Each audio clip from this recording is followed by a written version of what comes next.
Shaun, I need the mic to be muted. After 4 o'clock, yeah.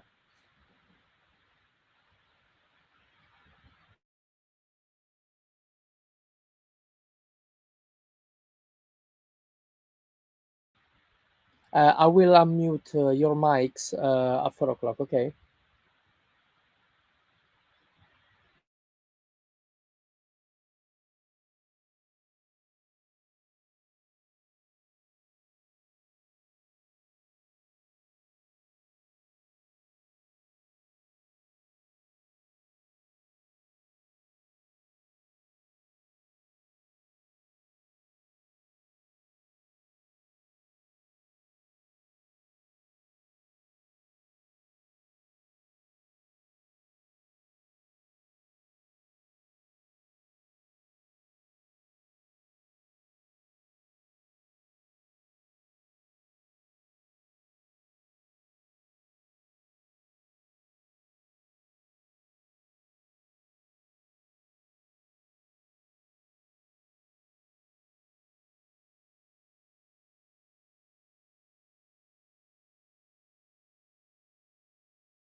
Hello and welcome back to the Light Club, the Nisi Filters UK online series where we sit down and speak to landscape photographers about their photography, what got them into photography, what inspired them to start, where they're from, and what filters they use to achieve their photographic results. My name is Kim Grant. I'm an outdoor photographer based in Scotland, and I document my photographic journeys around Scotland on YouTube on my channel Visualising Scotland with Kim Grant. And today we are joined by the very talented Shaun Jacobs, who's going to tell us a lot about his photography, what got him into photography, what inspires him, and the filters that he uses. And if you have any questions at all throughout this interview, please drop them in the comments and we will try our best while we're live on air to answer them for you. So without further ado, how are you doing, Shaun? Yeah, I'm not too bad, thank you. Good, I'm really good, thank you. So for anyone who doesn't know you, just can you give us a little bit of an introduction into you and your photography, where you're from and kind of what inspired you to get into photography in the first place? Hi, yeah. So I'm Shaun Jacobs. I live in Dorset. I actually was born on the Isle of Wight, but I moved over here about 15 years ago for work. So I got into photography sort of through a convoluted route, really. I was told I needed to take up a hobby by my wife because work was taking over my life. So I actually decided to take up guitar lessons initially. But I was so poor at it, the instructor said, "You need to do something else, Shaun." So I went out and bought a camera and and really enjoyed it. And living in Dorset, recently living in Dorset at the time, just started exploring the sort of landscapes, the seascapes, and exploring how to use the camera, and really got into the sort of feel of taking images and sharing with my friends and family. They sort of, "Oh, your images are really nice." It's sort of, "Have you thought about putting them," like, at the time it was Facebook, I think. So so I put them on Facebook, and I got quite a lot of interest, and sort of built from there. That was about, I don't know, 8-9 years ago, really. Fantastic. It's quite funny because a lot of people get into photography because of something that's happened, some event, or they get really inspired by something and they want to then photograph it. So yeah, it's quite funny to hear that your wife was pushing you to get a hobby and suddenly you photography. What do you think it is about photography that's really stuck with you and that you enjoy about it so much? Well, I just love being outside. Every day is different. Predominantly I do sunrise. So I'm usually outside, in the summertime at 4 in the morning. During the winter, you get a bit of a lie-in. You can get up at 6:30, but it's the freshness of the morning, the fact that you could be stood alone on a beach or in a wood, just taking an image that no one else will see, and then you can share that with other people. They can sort of experience what you've done that day. Yeah, it's really good to recognize that actually, and to have like that time of day that you love to shoot. And photography obviously allows you to connect so much deeper with the landscape and the nature around you, which is fantastic. And of course, filters play quite a big part in many of your photographs, don't they? Yeah, so I've used NISI filters pretty much from the start. Once I realised that adding filters can really enhance an image by trying to balance that sky and that land, especially on landscapes and for seascapes as well. It's just trying to bring an image together, and I quite like to go for sort of dramatic feel sometimes in my landscape images. So using the sort of medium grad filter over the land can sort of really enhance the sky, but also bringing all the detail out of the land because you can sort of slightly overexpose it with the use of the filter. Yeah, definitely. So I think what would be quite good now is to get some of your images and we'll speak through them one by one and you can kind of say exactly kind of what filters you use to achieve them. So yeah, first of all, I mean, this is a cracking seascape image here. This was obviously taken in the Isle of Wight. So a location that's very much fond for you, given that you grew up in the area. So can you kind of speak us through this image? What inspired you to take it, and then kind of what filters helped you to achieve the results? Yeah, so this, like you said, is a Bembridge lifeboat pier on the Isle of Wight. So whenever I go back to the Isle of Wight, I stay in Bembridge. I've always wanted to shoot this location at sort of lowish tide, so you can capture the really sort of vivid green of the seaweed on the rocks against the sort of straight lines of the pier. And I was so lucky that morning to have sort of a moodyish sky with a little bit of colour from the sunrise. But the filters I used here, so when I wanted to get a little bit of reflection on the water in the foreground, so the polarizer, this was actually on the SW150 system for my 14 to 24mm lens. So you can sort of move the circular polarizer around to create that little reflections, a little bit of detail in there. Also adding the medium grad filter to darken the sky slightly, and then exposing the image so you can try and pick out the highlights of the pier. Yeah, I mean, both of them have definitely achieved a great result there. You know, you say what the polarizers managed to do there with the reflections in the water, and you know, of Yeah, course, if you've not used the neutral density, graduated neutral density filter there, you wouldn't have you know, been able to pick out the same definition in the sky. So yeah, it's fantastic. Then I think this composition is so intriguing as well. You know, you rightly said you wanted to go there and capture low tides, and I can totally see why you wanted to do that. You know, the foreground in this image is very captivating, and you've got those beautiful leading lines there leading into the sea, and then on to the main subject there of the lifeboat and the pier. So yeah, yeah, fantastic, and you can really see how filters have managed to allow you to achieve that. So yeah, yeah. You said it's yeah. all sorry, the morning that you want to photograph. Do you ever go out at kind of sunset and that as well, or is it always sunrises? I do some sunsets, work permitting here. Yeah, but it's normally mornings that I like because I feel that you've got more time in the morning because you can just get there nice and early and it's usually pretty empty and you can just pick a nice composition like here with the leading line right in the middle, sort of leading towards the sort of pier head there. Those rocks are really slippery, by the way. So I had that. Yeah. But Yeah, yeah, sunsets are a nice to have as well. yeah, fantastic. Well, that's a great first image there, you know, just showcasing a number of great landscape kind of assets there as well as filter use. So yeah, we'll head on to your next image and see what comes up with that. So I mean, yeah, you can definitely see, you know, kind of how filters have you know helped you to achieve this image and the effect within it. You know, the moving water here is amazing. So for anyone that's maybe not familiar with the kind of slightly longer exposures to create this, can you kind of speak through how you created this image, and most importantly the effects with the sea and the water at the bottom half of the image there? Yeah, so an image like this to create, this is actually retreating tide. So the tide is coming back past me, back out to the sea. So you've got to basically time the tide. So it's tight whilst you're setting up your the composition. It's always worth to time to see how long, because the tide's quite far out, but because the beach is so flat, it comes up quite a lot with just a shallow surge. You can effectively count in your head how long it takes to come up, go past you, and then how long it takes to go back down. So then once you've composed your image and set the filters that you want to use. So here I've used, again, the medium grad, but on the SW150, you can slightly pivot it.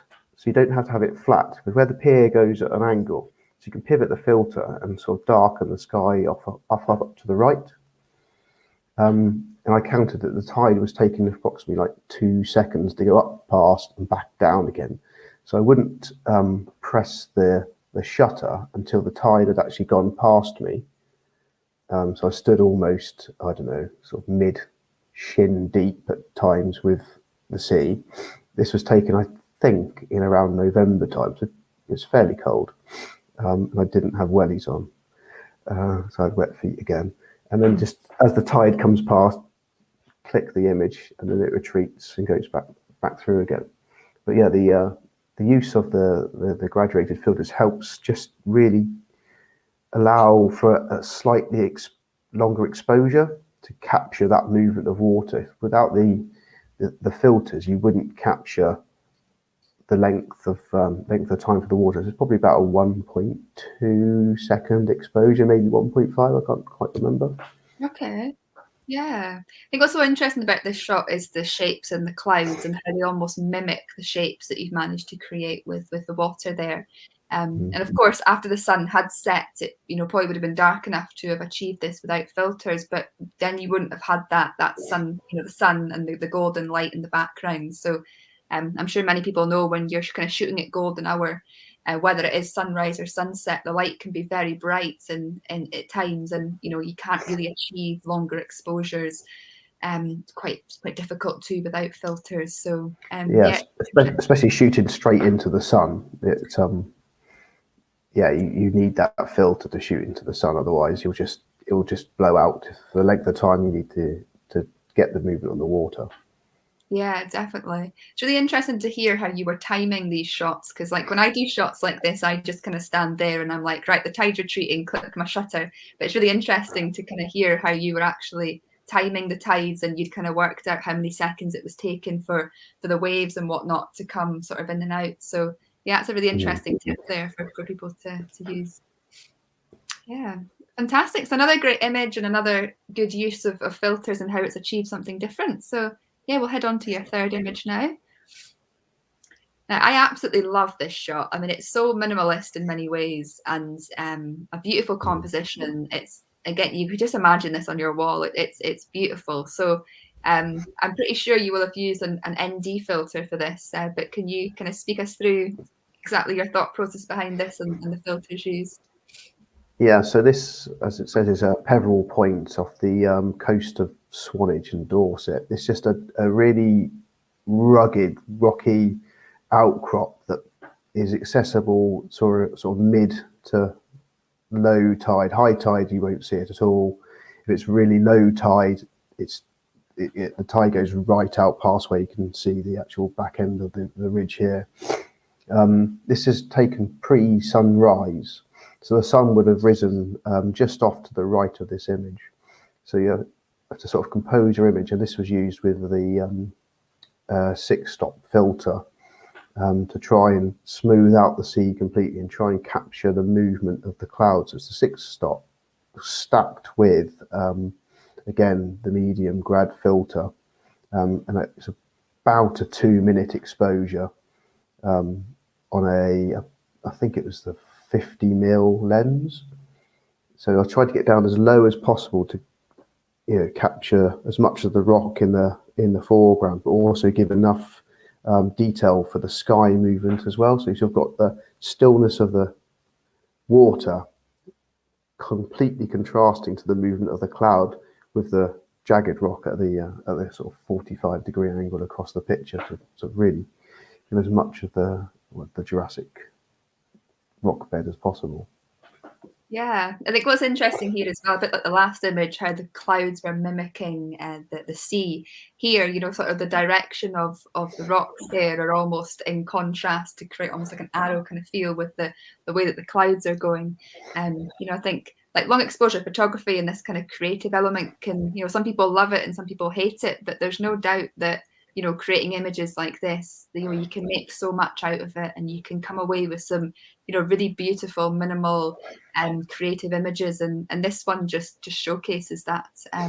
It's a beautiful shot in many respects. So yeah. So without the ND filter, there's no way you could shoot anywhere near that long, and the sea would muddy the definition of the rock completely, whereas the ND just completely flattens it, so give that sort of silky, smooth, sort of moody texture, which is exactly what I was aiming for.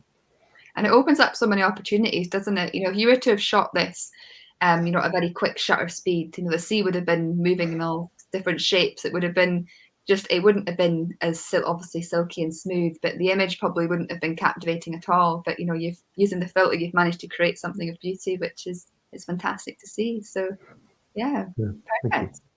We'll move on to your next shot. Yeah, and here you've got your more stereotypical style of landscape photography here, of course, for the famous Corfe Castle here, again in sort of the Dorset area. Beautiful sunrise sky by the looks of it, and kind of talk us through this image and the filters used again.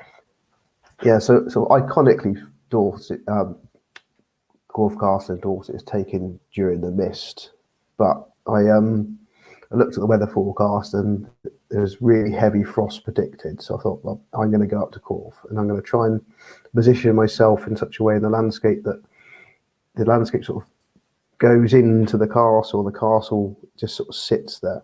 And I was so lucky to have this sunrise. You can just about see the sun coming up, bang in the middle really of the image, lighting up the clouds. But again, this was taken with the soft grad, and actually the circular polarizer as well. The circular polarizer helped me try and bring a little bit of contrast to the image, which was shot on think about 24 mil. And this is actually another long exposure shot of about a second, I'd say, to take this image, just to bring in as much detail as possible. And the use of the soft grad on the top just to help bring out the detail in the foreground, which you wouldn't have got to sort of compose the image in such a way. It's really good to see you kind of shooting an iconic location in different weather conditions. You know, as you rightly said, you know, this is somewhere that people go to for the mist, and you can totally see why, you know, having mist in kind of the valley there and then having the castle towering on the hill. But it's really refreshing to see you go out in different weather conditions. And one of the great things about the winter months, because of the weather, but also because of where the sun is in the sky and that as well, you often get much brighter and more colourful sunrises and sunsets. And, you know, having that fiery sky against a frosty winter scene like this, it's an interesting shot because it's something that a lot of people, I guess, miss and don't always photograph. So yeah, fantastic there. And it's good because, as you rightly say, you've got plenty of detail in the foreground and you've got, you know, plenty of detail in the sky, and that's been achieved because of the ND filter. So yeah, fantastic. Yeah. And it's one of the only times I've been to Corfe Castle, which I've been probably over 100 times, that was fairly on my own. I think it's one dog walker that went past, but yeah. It's funny, isn't it? I don't know, I sometimes find when it comes to like frost and ice and snow, you'll get some photographers out, but not as many as normal. And you can imagine, I guess, if this was a really misty morning, there would have been a lot of photographers there. So it's probably quite nice for you to get an iconic location pretty much to yourself. Yeah, it definitely was, yeah. Yeah, it's something I always encourage people to do, you know, just go out to locations in all different weathers, because you never know what you'll be able to achieve. So yeah, fantastic. We'll move on to your next one. This is obviously a completely different style of image here. You've got that beautiful golden light coming through the trees here. So yeah, can you kind of speak us through this shot? Yeah, so more recently I've been doing a lot more landscapes, particularly in the woods and around Dorset, taking sort of treescapes. This is taken on a much longer lens, about 200 mil. There's an ever so slight light mist that morning, and the sun was rising up in the distance there. And so I was wandering through the mist, through the sort of woods down a pathway. I picked this shot out as this sort of middle tree here with the sun coming behind it. I thought that's a perfect glow. And playing with the circular polarizer, you can sort of add a lot of contrast across the image, but without losing any of the detail and any of the color of the trees. Especially shooting with a longer lens as well, you sort of compress the image, so it almost looks like the trees are together, but they're particularly far spaced apart. You can capture all the detail as well. And then, I particularly liked the fact that the light picked out the bracken right in the middle, and if you make the picture much bigger, it's actually there's a cobweb there as well, which is almost perfectly in focus, which I quite like. It's really interesting to hear there about the polarizing filter, because I think a lot of people think that polarizers, they just help to get rid of glare on water, or they help to bring out the blues of the sky. But I've played around with polarizers in so many different lighting conditions and so many different subjects, and it's actually been amazing what you can do with a polarizer, how it can not only bring out colors and reduce glare on water, but as you said, for this image, it was helping create more contrast in your image. And I suppose it was kind of muting down some of the light that was coming around the trees, but giving you that much more contrasted and vibrant image, which is really interesting to hear that it had that effect. Yeah, I mean, as you can imagine, the glare from the sun was quite intense, but the polarizer just tucked it down enough to capture that image of all that detail in it, for the exposure that I needed. Yeah, it's fantastic. I always say to people when they're doing landscapes that if they want to invest in any filter, a polarizer is definitely the one that they should definitely have in their bag, because you can't recreate the effect that it has in post processing. So no, it's on my long lens the whole time. Yeah. Okay. Wow. Yeah. That's interesting to hear. Yeah. Fantastic. So yeah, another completely different image. It's good to see something like this and the effect that polarizers had. So perfect. Well, we'll move on to your next shot. Famous. Durdle door and Dorset. Yeah, it's going to speak us to this image. This is a gorgeous clouds you've got here. Yeah, so this was taken. So I use an app called TPE to plan where the sun's going to rise and where it's going to set. And I wanted to get the sun burst just as it goes past Bat's Head, which is the cliff in the far distance there. So I went down it's midwinterish time to capture that scene. There's another photographer actually just off to the left doing a shoot as well, which they're doing like a portrait shoot in the water. But yeah, as I walked down towards Durdledore, I could see the cloud bringing itself in, sort of building up. I thought, oh, brilliant! You can have so much colour here, which you do captured across the sky. So for this one, I didn't really want to do sort of a long exposure shot. So using sort of f16 to try and get the sunburst, and the use of the medium grad filter over the top, and a 14mm aperture to try and capture sort of the sort of magnitude of Durdledore as it comes over from the left, and a sort of nice sunburst in the distance. Sort of really helped. The filters really helped try and blend all that colour together and helped capture the details in the side of the rock face here as well. You can just imagine again with it being, a kind of sunrise shoot here, and you've got that very intense light coming past the cliffs there. You can just imagine, without the use of filters, how probably the famous rock itself would have been pretty much shadow, or you would have not had the same definition in the sand or the shingly area there that you've got. So yeah, well, I did take it just to sort of compose the shot without any filters on at all, and the Durdledore was just black. You had to add the filter so you could just overexpose almost. But then you can see that it's nicely sort of in focus, and you've got quite a bit of detail there as well.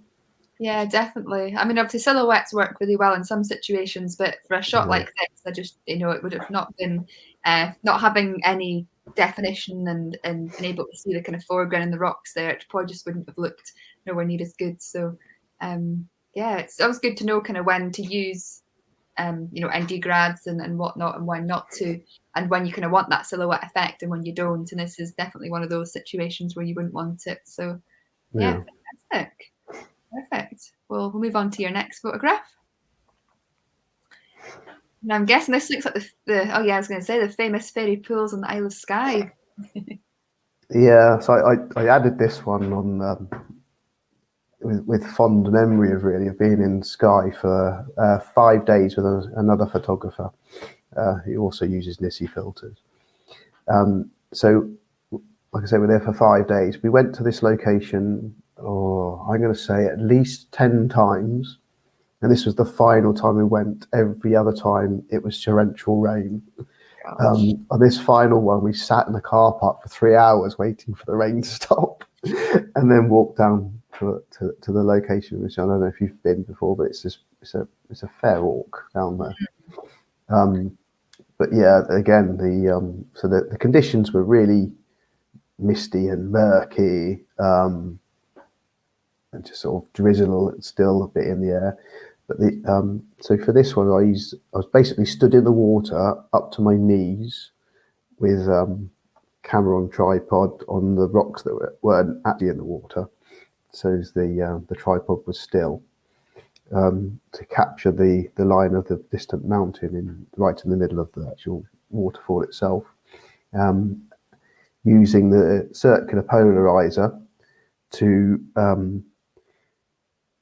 basically draw out the contrast in the water, and then I dropped the medium grad filter over the clouds to try and darken the clouds of it. So there was actually sun in the sky, which I hadn't seen for days. So it's sort of almost overexposed in the top right. The soft grad dampened that down a little bit, so I could expose for the length of time I needed to capture the movement of the water throughout the whole image. The circular polarizer, as you spin it round, you can you can change the contrast of the water. So you can almost change it to one point where you can see through the water, which I didn't want, or you can spin it round to darken and capture the sort of the movement of the whiteness in the foreground and a little bit in the midground and the foreground as well, which is quite nice. I mean, hats off to you for waiting 3 hours for the rain to stop to get this photograph. The thing with the Isle of Skye, it's like such an iconic place and for good reason. But yeah, a lot of people are very unlucky when they go there and they're just greeted with rain the whole time. But just to get a bit of a break in the clouds here and but still have some of that drama in the famous Coolin Mountains there, it's very dramatic shots. And it's one of the great things about using a polarizer around water. You know, as you say, you can completely reduce all the glare and you can see through the water and see what's underneath it. And you can darken areas down as well, or go kind of 50-50 in between that. But yeah, you can definitely see here how the polarizer made a massive difference, because I'd imagine quite a lot of that water would have potentially had a little bit of kind of reflected light and that on it without it. And, you know, if you hadn't have used the ND grad filter, I think without that atmosphere on the top sort of third of the image there, you know, it just wouldn't have had the same effect. So it's definitely had a very positive effect on this image here once again. Yeah, I was really happy. I just invested so much time I could manage to capture something like that.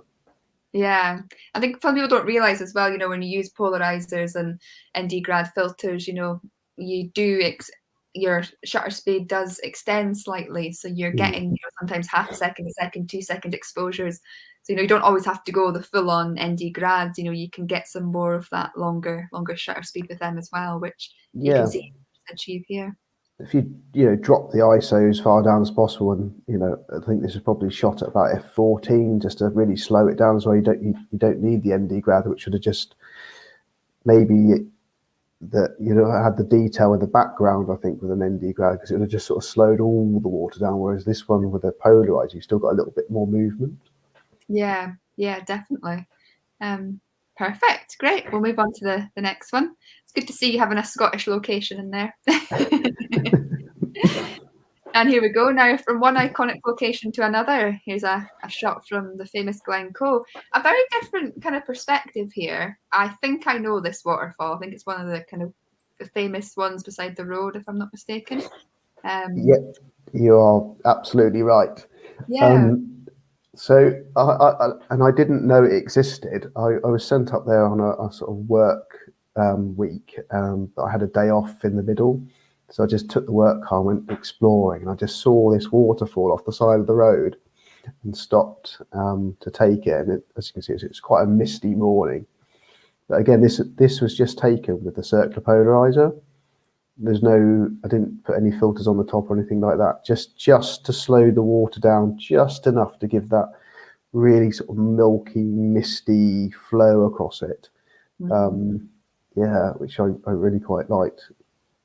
Yeah, and I imagine it's probably helped to bring out some of the contrast within the rock there as well, which it's really interesting to see.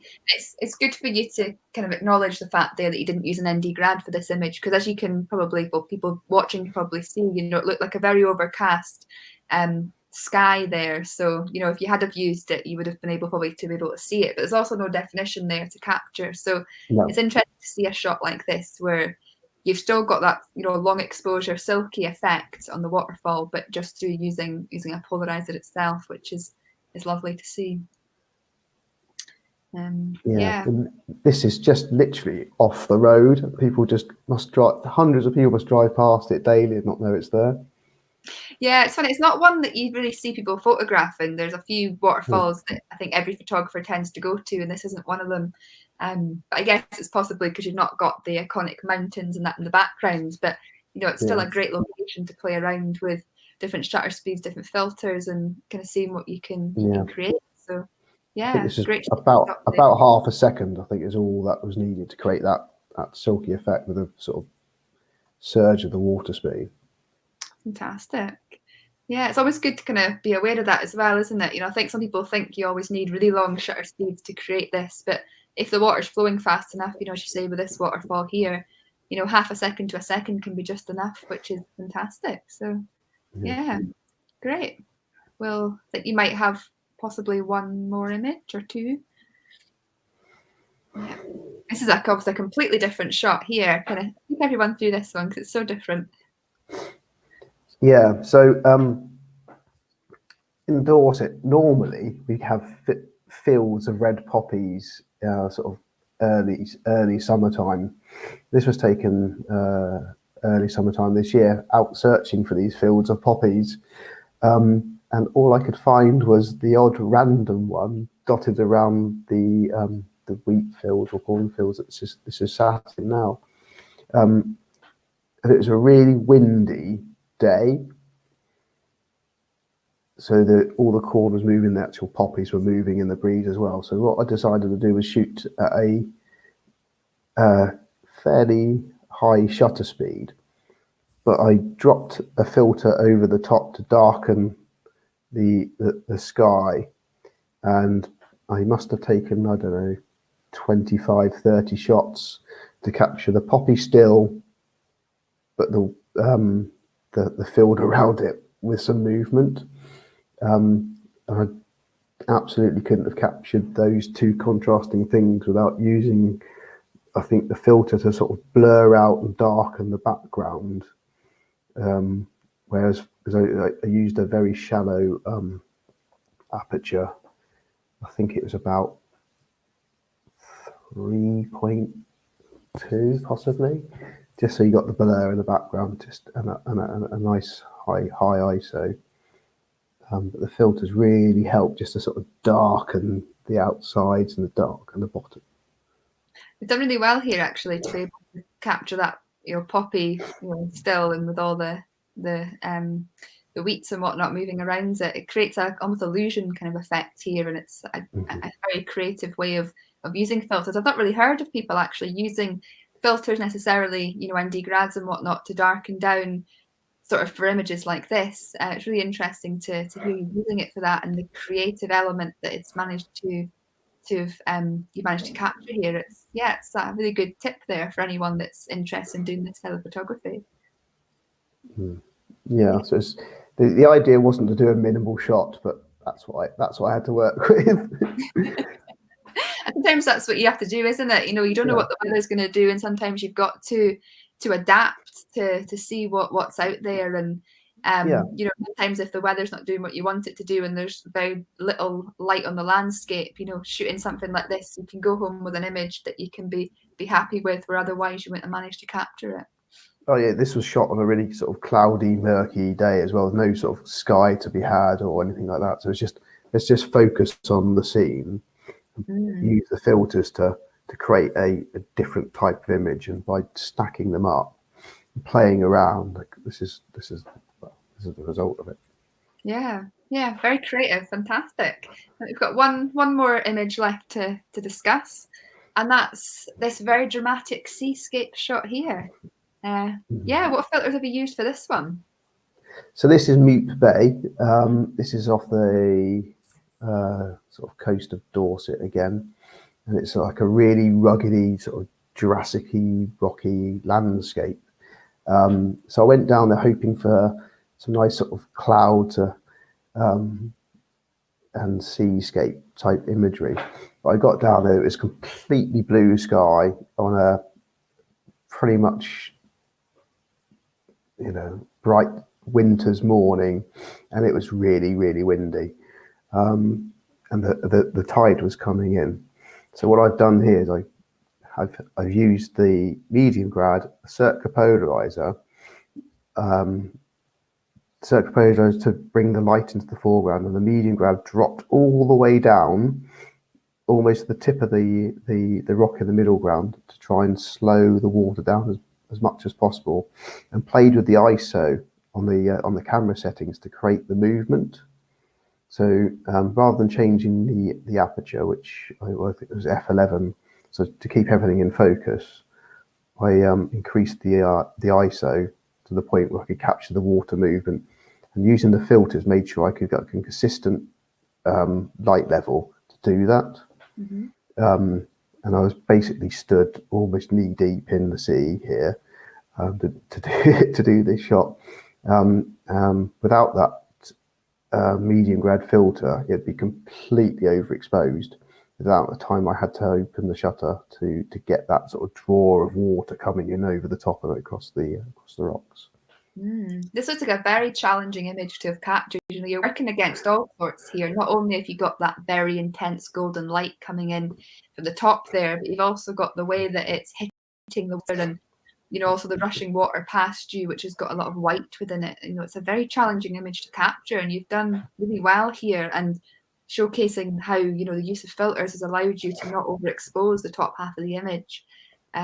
You know, a fantastic tip there actually about putting your ND grad all the way down, you know, below the horizon, further down to the center of the frame like you did here. You know, especially when you're working with things like water.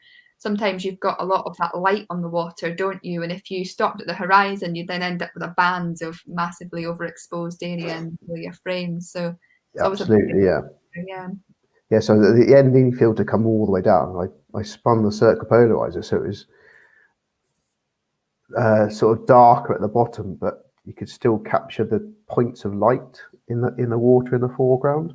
Without those filters, it was an impossible shot to be had, to be honest, because it was, I don't know what it was that windy. If I leant forward, the wind held me up, put it that way.